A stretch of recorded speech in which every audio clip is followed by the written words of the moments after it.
காய்ந்த நெல்லிக்காயை பத்தி கொஞ்சம் சொல்லுங்க. காய்ந்த நெல்லிக்காயில் வந்து பாத்தீங்கன்னா வைட்டமின் சியும் வைட்டமின் ஏவும் இருக்குதுங்க. சார் இந்த மரிக்கொழுந்து பத்தி சொல்லுங்க சார். மரிக்கொழுந்து பாருங்க மிக அற்புதமா இருக்கக்கூடியது. இந்த பூ மாலை கட்டுறாங்க பாத்தீங்களா, அதுல இருக்கக்கூடியதுங்க. இது என்னன்னு பாத்தீங்கன்னா நம்ம உடம்புல வந்து அரிப்பு அலர்ஜி இருக்குது பாத்தீங்களா, அதனுடைய போக்கக்கூடிய தன்மை மரிக்கொழுந்துக்கு இருக்குதுமா. வெட்டி வேர் வெட்டி வேர் பாருங்க, வெட்டி வேரை பத்தி இன்னும் சொல்ல வேண்டியது இல்லை, எல்லாத்துக்குமே தெரியும். இருந்தாலும் பாருங்க நலுங்கு மாவுல இதெல்லாம் நாங்க சேர்க்கிறோம், வெட்டி வேரையும் சேர்க்கிறோங்க. இது வந்து உடல்நல பிரச்சனைகள்ல வந்துங்க வேர்வை வந்து அதிகமா வருங்க, அதை போக்கக்கூடிய தன்மை வெட்டி வேருக்கு இருக்குதுங்க. நம்ம உடம்ப வந்து ஃப்ரெஷ்னஸா வச்சுக்கக்கூடிய தன்மை இந்த வெட்டி வேருக்கு இருக்குதுங்க. அப்படின்னு என்னங்க, வேர்வை பூரா வெளியேற்றிட்டா ஃப்ரெஷ்ஷா இருப்போம், அவ்வளவுதான். சார் இந்த நன்னாரி கட்டை பத்தி சொல்லுங்க சார். பாருங்க நன்னாரி எவ்வளவு பயனுள்ளதுன்னு பாருங்க. நன்னாரி சர்பத்து தான் நம்ம கேள்விப்பட்டிருக்கிறோங்க.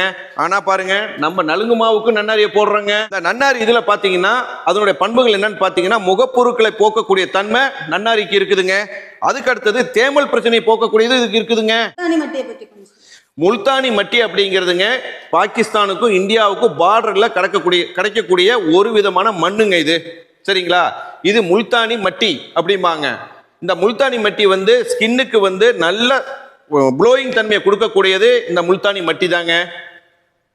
எண்ணெய் பசையை நீக்கக்கூடிய தன்மை இதுக்கு இருக்குதுங்க. ஏமா நலுங்கு மாவுக்கு உங்களுக்கு தேவையான கருத்துக்களை பூரா சொல்லியாச்சு, இன்னும் வேற என்னமா தகவல்கள் வேணும்? சார் ஒவ்வொரு பொருட்களையும் எவ்வளவு அளவு போடணுங்கிறத அதையும் விளக்கமா கொஞ்சம் சொல்லுங்க சார்.